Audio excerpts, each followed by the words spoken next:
भंडाऱ्यातील शेतकऱ्यांना दमदार पावसाची प्रतीक्षा आहे। पावसाअभावी धान पिकाची रोवणी रखडलेली आहे आणि त्यामुळे शेतकऱ्यांना आता दमदार पावसाची प्रतीक्षा आहे।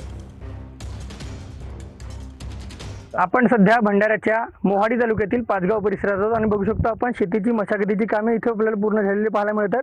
मात्र तरी सुद्धा शेतकऱ्यांनी धानाची रोवणी अजूनपर्यंत केलेली नाही आहे, कारण की शेतकऱ्यांना पाहिजे त्या प्रमाणात अजूनपर्यंत पाऊस पडलेला नाही आणि त्याच्यामुळे रोवणी कुठेतरी रखडल्याचे चित्र पाहायला मिळत आहे आणि शेतकरी जे आहेत ते चिंतेत आलेले आहेत। आणि आपण सध्या पाचगाव परिसरात आणि आपल्यासोबत बोलण्याकरिता शेतकरी आहेत, आपण त्यांच्याकडून थेट जाणून घेऊया। काय सांगाल काका, काय तुमचं नाव आहे आणि किती एकर शेती आपली आहे आणि काय स्थिती आहे?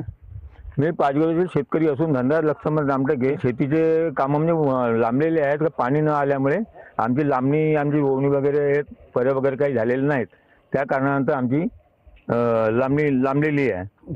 ठीक आहे, तर नक्कीच यांची शेती जी आहे ती पावसामुळे कुठेतरी रखडल्याचे चित्र पाहायला मिळत आहे। जेव्हा दमदार पाऊस पडेल त्यावेळी हे त्या शेतीला जे आहेत लागणार आहेत आणि रोवणी करणार आहेत, त्याच्यामुळे आता खरं पाहायला गेलं तर पावसाची प्रतीक्षा शेतकऱ्यांना लागल्याचे चित्र पाहायला मिळत आहे। योगेश सपाटे, TV9 मराठी, भंडारा।